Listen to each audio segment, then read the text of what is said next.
बिहार के लोगों ने बिल्कुल गर्दा उड़ा दिया है। इस बीच बड़ी खबर, बीजेपी को ही मिलने जा रहा है स्पीकर पद। सूत्रों के हवाले से ये बड़ी खबर है। जेडीयू ने भी हालांकि स्पीकर पद को लेकर दावा किया था। आज बिहार के घर घर में मखाने की खीर बनाना पक्का कर दिया है।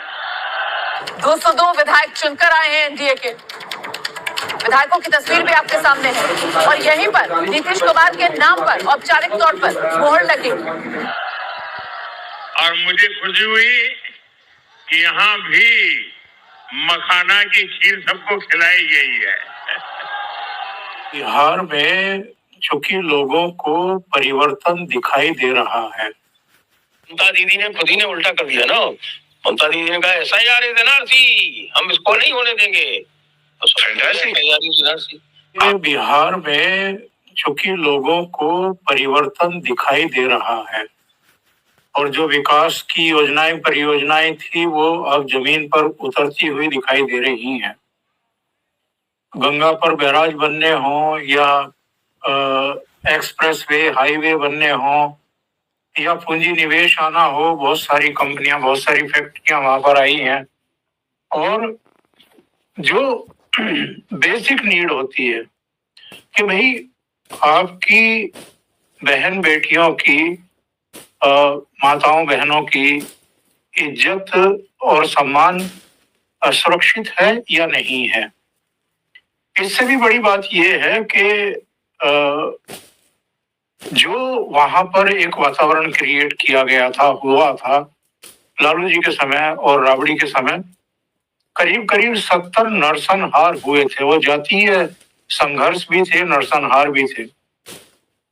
तो अब बिहार में ना तो इस तरह के जातीय नरसंहार होते हैं, ना बहू बेटियों की इज्जत पर कोई हाथ डालता है तो उसका इलाज भी हो जाता है। और अब ऐसा भी नहीं है कि शाम को 4 बजते 5 बजते सब घरों में कैद हो जाएं। या यहाँ तक के बेटियां भी, बहुएं भी, वो भी घरों में कैद हो जाती थी। वो चीजें अब बहुत पीछे छूट चुकी हैं। अब ये है कि लोगों की एक उम्मीद जग गई है कि ये सरकार ऐसी है जिसको मोदी जी डबल इंजन का नाम देते हैं, कि ये हमारी जो आकांक्षाएं थी, अपेक्षाएं थी, उनको पूरा कर सकती है। पलायन और बेरोजगारी ये बहुत बड़ी समस्याएं इनके अलावा रही हैं बिहार में। और देश भर में अलग अलग राज्यों में जिस तरीके से बिहारियों को अपमानित होना पड़ता है या हिकारत की दृष्टि से देख करके उनके बारे में जिस तरह के वीडियो वगैरह जो है वो सोशल मीडिया पर डाले जाते थे, हम लोगों को भी देख करके बुरा लगता था कि बिहारी होना या बिहार में पैदा होना कोई अपराध है क्या, या कोई अभिशाप है क्या।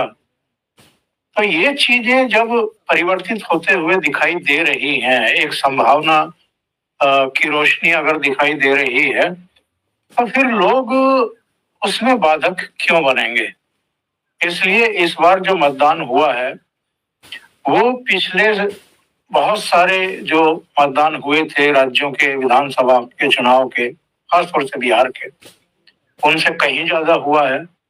67% तक पहुंच गया, 70% तक पहुंच गया कहीं कहीं तो ये चीजें, इसको लेकर के तमाम तरह की अटकलें भी लगाई जा रही थी कि नहीं, इतना मतदान तो जब बढ़ता है तो परिवर्तन के लिए ही बढ़ता है। तो वो सारी जितनी भी कपोल कल्पित एक तरीके की हवा बनाई गई थी और एक वातावरण क्रिएट करने की कोशिश की गई थी, वो सब धूल धूसरित हो गया। और अल्टीमेटली वहां पर फिर से एनडीए को ही लोगों ने चुना, सिर माथे पर रखा मैं तो कहूंगा, जिसने बड़े जनादेश के साथ उनको वापस सत्ता में लेकर के आए हैं। इसके एक्चुअल में बहुत दूरगामी संदेश जा रहे हैं, चले गए, ऑलरेडी चले गए। और दूरगामी जब मैं बात करता हूं तो ये वॉशिंगटन तक, व्हाइट हाउस तक पहुंच गए। उनको भी पता है कि निरंतरता में 2024 में जून में जो रिजल्ट आए थे लोकसभा के, उसमें जरूर मोदी जी को हल्का सा झटका लगा था, क्योंकि बीजेपी खुद इंडिपेंडेंटली 272 के आंकड़े को पार नहीं कर पाई थी, 240 पर अटक गई थी। लेकिन उसके बाद भी अगर देखें हम अंबर जी, तो 2014 और 2019 की सरकार से भी ज्यादा मजबूती से फैसले लिए गए हैं। केवल दो का ही उल्लेख करूंगा। वक्फ संशोधन बिल, अगर इसको आप अल्पमत सरकार कह रहे थे, रेत की दीवार की तरह ढह जाएगी ये कह रहे थे, तो इसी सरकार ने वक्फ संशोधन कानून पारित करके दिखाया है पार्लियामेंट के दोनों सदनों से। दूसरा, जब पहलगाम का जेनोसाइड हुआ, जिसमें पहचान करके ये कह करके कलमा पढ़िए, अगर नहीं पढ़ सकते हैं तो फिर आप जिंदा रहने के काबिल नहीं है, उनकी पेंटें उतरवा करके उनकी शिनाख्त की गई कि ये मुस्लिम तो नहीं है इनमें से कोई, और फिर उनको शूट कर दिया गया। और उसके बाद जो भारत सरकार ने किया, मोदी सरकार ने किया, हमारी सेनाओं ने किया, वो हमेशा इतिहास में दर्ज रहेगा कि केवल 4 दिनों के भीतर एक कुटिल पड़ोसी को घुटनों पर ला करके खड़ा कर दिया। उसके airbase, radar, air defence system, वो सारा आतंकियों के जो ठिकाने थे, हेडक्वार्टर थे, उन सबको ध्वस्त कर दिया गया। ये दो घटनाएं बताने के लिए काफी थी कि वो अल्पमत सरकार नहीं है, वो रेते के दीवार की तरह नहीं है कि आप एक धक्का मारोगे और वो ढह जाएगी।